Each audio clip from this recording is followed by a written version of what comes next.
Kabanata 5. Pagitan ng dalawang mundo. Tahimik ang buong Las Vegas ng gabing iyon. Ang mga ilaw ng kasino ay kumikislap pa rin, ngunit para kay Marites, tila lahat ng iyon ay malabo. Hawak pa rin niya ang business card ni Ethan Walker. Ang lalaking sa loob lamang ng ilang araw ay tila nakaabot sa parte ng kanyang buhay na matagal na niyang itinatago. Ang bahagi ng takot, pangarap, at pagod na pilit niyang kinakalimutan. Tinitigan niya ang card.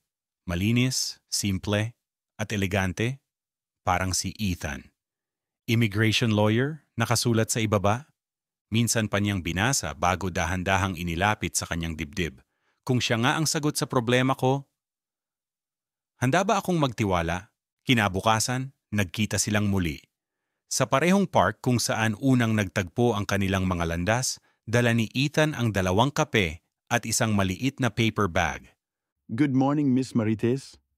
Bati nito, nakangiti.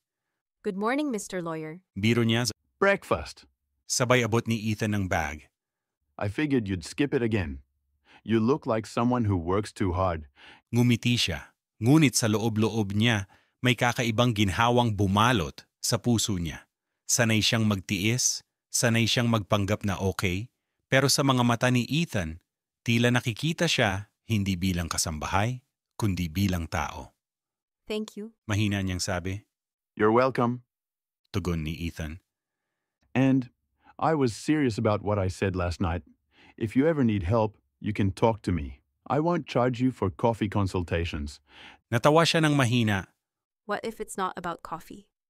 Then it's about you. Sagot nito, tapat, halos bulong.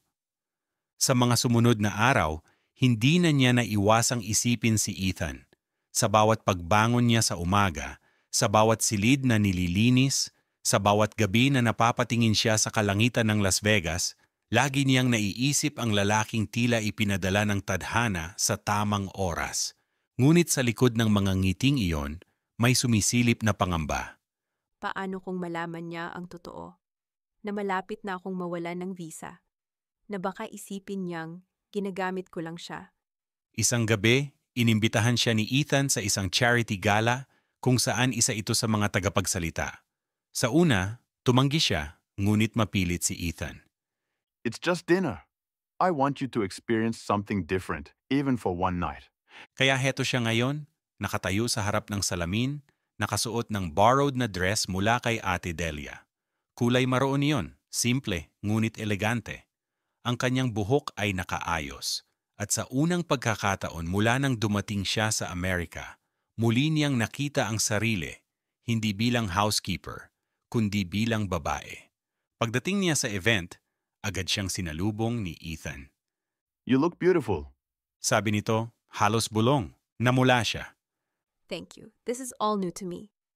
Then I'm honored to be the first to show you this side of the world. Ngunit habang tumatagal ang gabi, naramdaman niya ang pagkakaiba. Sa paligid nila, puro mayayamang Amerikano, mga abogadong kilala, negosyanteng nakangiti, at kababaihang nakadiamante. Ramdam niya ang mga matang tila sumusuri sa kanya. Sino siya? Bakit siya narito? At anong karapatan niyang maging kasama ni Ethan Walker? Sa bawat tingin nila, bumabalik ang kanyang realidad. Hindi ako kabilang dito. Isa lang akong kasambahay. Isa lang akong immigrant.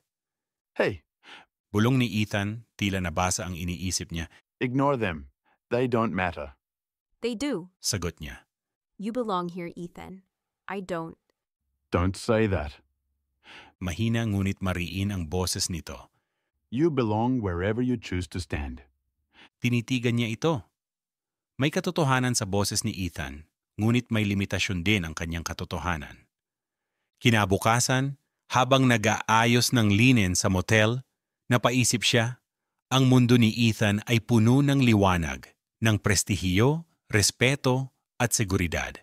Samantalang ang kanya ay nasa ilalim ng anino, ng pangamba, pagod, at kawalan ng katiyakan. 2 magkaibang mundo. Isang pag-ibig na hindi pa man nagsisimula, alam ko nang mahirap ipaglaban.